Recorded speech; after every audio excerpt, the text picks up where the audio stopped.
예, 안녕하세요. 김학용입니다. 오늘은 주식 초보자가 손해를 덜 보면서 주식 거래하는 방법, 특히 하락장, 요즘 같은 하락장에서 유용한 주식 거래 방법을 좀 말씀드리겠습니다. 원칙은 기본적으로 딱 두 개밖에 없습니다. 기본적으로는 딱 두 개밖에 없고요. 좀 더 응용을 하자라면 요 3번까지 해볼 수도 있는데, 저는 개인적으로 3번까지는 안 하셨으면 좋겠고 1, 2번만 충실히 따르셔도 아마 거의 손해를 없게 주식 투자를 하실 수 있지 않을까 하는 생각이 듭니다. 방법은 간단합니다. 그 핸드폰으로 거래하시는 분들은 좀 이렇게 답답할 것 같은데요. 그 컴퓨터에서 홈 트레이딩 시스템 HTS라는 것을 이용을 해서 거래를 하시는 분들 같은 경우에는 이제 주가 차트를 좀 잘 보실 수가 있잖아요. 물론 핸드폰 그 앱을 이용해도 충분히 가능하긴 합니다. 거기에서 5일 이평이라는 게 있고요. 그다음에 20일 이평이라는 게 있는데 5일 이평이 20일 이평 위로 돌파할 때 매수를 합니다. 반대로 5일 이평이 20일 이평을 아래로 돌파할 때는 매도를 합니다. 요거 하나만 지키시면 됩니다. 그리고 이제 좀 더 응용을 하게 된다면 하락하는 추세일 때 만약에 60일 이평을 딛고서 반등을 할 때 한번 매수를 해보고요. 만약에 매수를 했는데 금세 60일 이평 아래로 떨어진다. 그럴 때 그냥 빨리 신속하게 매도를 하는 그런 방법이 되겠습니다.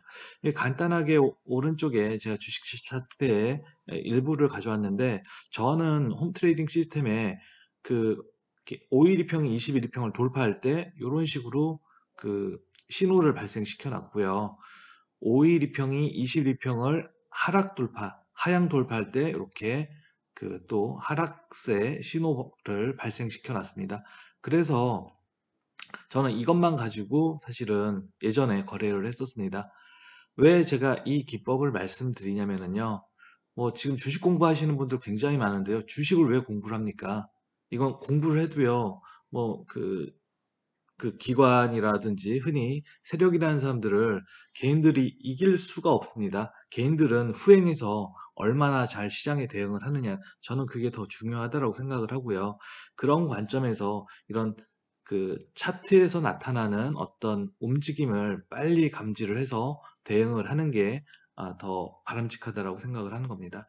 예를 들면은 여기 이제 차트에 보면은 여기가 뭐죠? 그 파란색이 5일 이평이거든요. 파란색이 5일 이평이고 빨간색이 20일 이평, 뭐 60일 이평 이렇게 돼 있는데 5일 이평이 20일 이평 위로 올라간 요 시점, 5일 이평이 20일 이평보다 위에 있다라는 것은 5일 이평 값이 20일 이평 값보다 크다라는 거, 커지는 그 날을 의미합니다. 그날 아무 때나 매수를 하시라는 거죠. 만약에 이날 뭐 매수를 했습니다. 비싸게 종가에서 매수를 했다 하더라도 그 다음에 계속 팔고 있지 않다가 하락 신호가 뜨면 이때 팝니다. 이날 종가, 뭐 종가에서 여기서 매도를 했다 치더라도 대략 이 정도의 수익을 단기에 벌 수가 있는 겁니다. 그런데 보니까 어, 그다음부터 이제 또 하락 신호가 나왔으니까 여기서는 이제 들고 있으면 안 되는 거죠. 그리고 다시 매수 신호가 뜰 때 이제 매수를 하는 그런 방법입니다. 굉장히 심플합니다.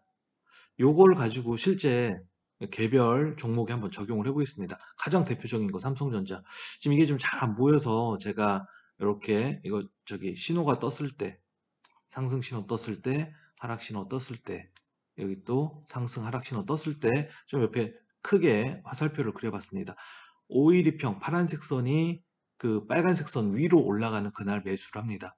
이게 작년 한 11월 한 10일 정도가 됩니다.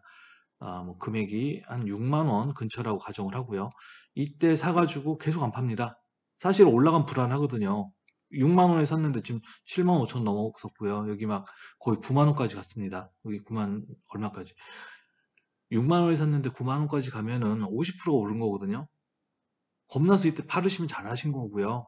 만약에 언제 팔아야 될지 몰랐다. 그럴 때는 이렇게 5일 이평이 20일 이평을 하향 돌파하는 요 시점이 대략 한 8만 한 7천 원 정도 되는 것 같습니다. 이때 팔았으면은 한 2만 7천 원 정도, 대략 뭐 이것도 한 50% 가까운 수익이 되겠네요. 하여튼 뭐 이 정도 수익이 나는 거죠. 그 다음에 언제 살까? 개미들은 제가 지난번 방송에서도 말씀드렸듯이 주식을 팔면은 그 다음에 뭔가를 사려고 굉장히 막 이렇게 고민을 합니다. 근데 절대 그러셔서는 안 되고요. 아까 말씀드린 것처럼 이 파란색 선, 5일 이평이 빨간색 선, 20일 이평을 돌파하는 날, 이런 날 삽니다.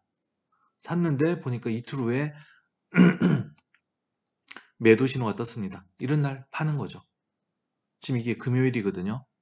금요일 날 그 아마 상승장이었던 걸로 기억나는데 이날 상승장이었지만 파셔야 된다는 거죠. 다음날 어떻게 될지 모르겠지만 아마 월요일 날 뭐 금요일 날 좀 미국 시장이 좋아서 올라갈 수도 있습니다. 올라가면 분명히 또 상승 신호 뜰 수도 있고 그 다음날 뜰 수도 있습니다.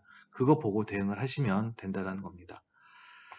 다음에 뭐 이거 조금 아까 건 삼성전자 쭉 올라갔다가 이제 조정받는 케이스였는데 셀트리온 같은 경우는 조금 이렇게 약간 등락이 좀 심한 그런 경우죠. 여기 상승 신호 떴습니다. 요날 상승 신호 떴을 때 삽니다. 대략 25만 원 정도 되는 그 시점에서 샀고요. 그 다음에 무너지는 시점이 언제냐면 대략 요 날 정도에 무너졌습니다. 운 좋게 장 초반에 팔았으면 시가에 팔았으면 이런 날은 사실은 이제 시가에도 그 뭐죠? 매도 신호가 뜨기 때문에 시가에 파는 게 좋을 수도 있는데 종가에 팔았다 하더라도 대략 이게 한 33만 원 정도 되나요? 32만 한 33만 원 정도 될 것 같은데 그 정도에서 매도를 하는 겁니다. 그럼 8만 원 정도 수익을 남기고 어, 남길 수 있게 되는 거고요. 그 다음에 여기 또 뭐죠? 매수 신호가 떴고 매도 신호가 떴습니다. 매도 신호 이날은 만약에 이 정도에서 팔았다고 하면은 매수는 높게 했고 매수는 낮게 했으니까 손해를 좀 보게 됩니다. 하지만 그래도 손해가 더 적어질 수가 있다는 거죠. 만약 겁먹어서 이때 팔아보세요. 훨씬 더 손해폭이 커지는 거죠. 그래서 이 원칙을 따르면 손실을 최소화시킬 수 있다는 겁니다. 그 다음에 여기 같은 경우도 여기 저기 뭐죠? 여기에 신호가 발생했네요. 좀 높은 가격이지만 이때 샀습니다. 샀더니만 여기 매도 신호가 떴습니다. 예, 뭐 어딘가에 팝니다. 약간의 손실은 봤죠. 손실은 봤지만 만약에 안 팔았으면 손실이 이만큼으로 커집니다. 손실을 최소화시킬 수가 있다는 겁니다. 다음에 뭐 테슬라 같은 거 관심 많은 거 앞부분 그냥 건너뛰고요. 여기 상승 신호 떴습니다. 5일 이평이 21일 이평 돌파, 상향 돌파해서 샀습니다. 상향 돌파했다가 계속 올라와서 이제 겁납니다. 여기 400불, 400한 20불 정도에 아니면 좀 더 높네요. 한 430, 40불 정도에 얘를 샀는데 겁이 납니다. 막 800불 이상 올라가니까 언제 팔아야 될지 몰랐는데 여기에 이날 매도 신호가 떴습니다. 이날 대략 이게 한 830불 정도 되나요? 예, 근데 주가는 그 위쪽에 있으니까 한 850불 정도에 팔았다라고 가정을 하더라도 대략 400불 정도, 예, 거의 100% 정도 수익을 내는 거죠. 이 사이에. 그리고 다시 매수 신호 떴다가 매도 신호, 매도가 거의 비슷한 수준에 있습니다. 여기 뭐 거의 손실이 없다라고 보고 만약에 여기서 팔았다고 하면은 지금 계속 빠지잖아요. 5일 이평이 21일 이평 아래쪽에만 있으니까 얘는 뭐죠? 손실이 여기서 그냥 발생하지 않습니다. 근데 만약에 이걸 그냥 미련을 가지고 얘는 뭐 좀 떨어지니까 기술적인 반등을 할 거야. 사시는 분들 100% 손해를 본다는 겁니다. 제가 지난번에도 테슬라는 더 빠질 거라고 얘기를 한 게 물론 여기서 이렇게 반등할 수도 있습니다. 예, 그런데 아까 말씀드린 것처럼 이 5일 이평선이 20일 이평을 돌파하기 전까지는 절대 사시면 안 된다는 거고요. 흔히 20일 이평 하락, 60일 이평 하락하는 상황에서는 이 상승세가 크지가 않기 때문에 이 테슬라는 지금 건드는 게 아닙니다. 다음은 이것도 이제 지난번에 말씀드렸던 카니발이라는 그런 종목인데요. 여기 여기부터 보시죠. 매수 신호가 떴습니다. 좀 높은 가격에 이날 뭔가 일이 있어서 이제 급하게 뛴 거죠. 물량도 그 거래량도 늘어난 거 보니까 뭔가가 있는 겁니다. 보통 이렇게 쭉 올라갔다가 쭉 빠지는 그런 경향이 많이 있거든요. 그렇지만 여기 매도 신호가 안 떴습니다. 그냥 들고 있는 거예요. 좀 많이 빠졌지만 쏙쓰리죠. 한 18불 정도, 19불 정도에서 샀다가 얘가 한 16불 선까지 떨어졌으니까 15, 16불 선까지 떨어졌으니까 굉장히 불안할 텐데 매도 신호가 안 떴으면 그냥 가지고 계십니다. 그러면은 그 다음날 또 반등해서 쭉 올라가죠. 그러다가 매도 신호가 떴는데 여기 한 20불 위에서 떴습니다.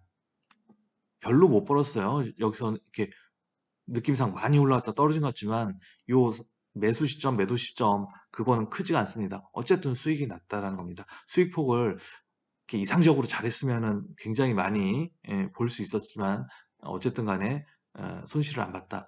그리고 여기 이제 매도 신호 떴습니다. 팝니다. 다시 매수 신호 뜹니다. 여기 매수를 했는데 그 다음날 매도 신호가 뜹니다. 이런 날 뭐 거의 똔똔이라고 보시면 되는 거고, 그 다음에 여기에 매수 신호가 다시 떴습니다. 아직 매도 신호가 안 나왔습니다. 이런 것들은 이날 산 다음에 가지고 계시면은 수익이 지금 굉장히 커질 수가 있는 거죠. 대략 한 20 몇 불 정도에서 사서 지금 뭐 여기 종가가 한 26불 되나요? 그럼 한 30% 정도 벌써 수익이 난 거죠. 예. 물론 얘가 이제 어떻게 될지 모르겠지만 저는 이런 애들은 지금 어떤 상승 추세에 있다라고 보거든요. 61평도 쭉 위로 올라가는 상태이고, 그래서 다소 떨어지더라도 이것만 이렇게 안 깨고 이렇게 올라간다라면은 그냥 계속 가지고 있는 게 맞고요. 만약에 어느 시점에 이렇게 뚫고 내려간다, 그럼 이제 이 시점에서 매도를 하시는 게 맞다라고 보겠습니다. 다음에 이거는 약간 이제 응용인데 뭐 그런 식으로 합니다. 이때 사서 이때 팔고 수익 났죠. 또 이때 사서 이때 팔고, 이때 팔면 좋겠지만 그거 뭐 잘 모르는 거니까요. 어쨌든 이때 사서 이때 팔면은 수익이 좀 났습니다. 그 다음에 계속 여기 팔았으니까 이제 없는 거죠. 근데 쭉쭉 많이 빠졌습니다. 여기 한 300, 한 2, 30불 때 그 매도를 해가지고 쭉 빠지는데 왠지 느낌이 여기 60일 이평이 더 지지를 받고 반등을 할 것 같은 느낌이 드는 거예요. 이럴 때 한번 사보셔도 된다는 겁니다. 저는 개인적으로 이건 추천하지 않지만 한번 샀는데 그 다음날 빠진다. 그럼 당연히 팔아야죠. 만약에 오른다? 한 번 더 가지고 있어 봅니다. 그러다가 예를 들어서 이 5일 이평이 이렇게 가고 얘도 뭐 이렇게 가다가 여기 이제 이 시점에서 매수 신호가 나오잖아요. 그럼 가지고 있는 겁니다. 그러면은 매수를 좀 더 일찍 했기 때문에 이만큼의 추가적인 수익을 발생시킬 수 있는데, 아까 말씀드린 것처럼 굉장히 여기 애매한 지점이다. 그래서 좀 더 지켜보는 게 맞다라는 겁니다. 마지막으로 저게 그 개별 종목이었는데 뭐 종합주가지수라든지 이 주가지수를 그 뭐죠, 그 이용한 ETF 같은 선물 뭐 그런 상품들 있잖아요. 그런 것들도 똑같습니다. 예를 들어서 지금 여기 앞에 뭐 이게 샀다 팔았다 여기 큰 의미 없을 것 같고요. 요때 한 11월 초 정도에 매수 신호가 발생해서 삽니다. 매도 신호가 언제 발생했느냐? 2월 초에 2월 첫째 날 매도 신호가 발생합니다. 팝니다. 굉장히 많이 올라왔습니다. 이 사이에. 그리고 여기 매수 떴다가 매도 떴습니다. 지금은 매도 상태여서 가급적이면은 종목 전체적으로 종목을 가지고 있으면 안 되는 시점인 거죠. 아까 삼성전자하고 이제 굉장히 비슷하죠. 아무래도 삼성전자가 이제 시장 대표주이다 보니까 요 지금 21선하고 61선, 여기 이제 60이고 이게 20인데 요게 갇혀 있거든요. 방향성이 나올 거라는 겁니다. 근데 제가 어제도 말씀드린 것처럼 얘는 지금은 저는 조금 하락 쪽에 가능성이 더 커 보입니다. 그래서 이런 경우는 조금 지금 이제 주식을 안 가지고 계시는 게 좋을 것 같고, 기다리시는 게 좋을 것 같다는 겁니다. 언제까지 기다리느냐? 얘가 여기 최소한 여기 121평 근처까지 갔다가 뭐 반등하는 그런 시점, 뭐 그런 시점까지 한번 기다려 보셨다가 다음 수익을 기대를 해보시면 좋을 것 같습니다. 네, 오늘 이상으로 말씀드렸고요. 제가 그 플랫폼 비즈니스 관련된 그 책을 올 초에 냈는데, 올리원이라는 책 한번 사서 보시면 좋을 것 같고요. 이건 한 1년 정도 지난 책인데 그 사물인터넷 기반의 비즈니스 모델에 대한 어, 그 방법론을 정리한 책입니다. 이런 책 사보시면 아마 여러분들이 해외 주식이라든지 뭐 국내 네이버 같은 회사, 뭐 요즘 쿠팡 같은 거 뜨고 있잖아요. 그런 회사들 투자하실 때 굉장히 도움이 되지 않을까 그런 생각을 합니다. 예, 그럼 이상으로 마치도록 하겠습니다. 감사합니다.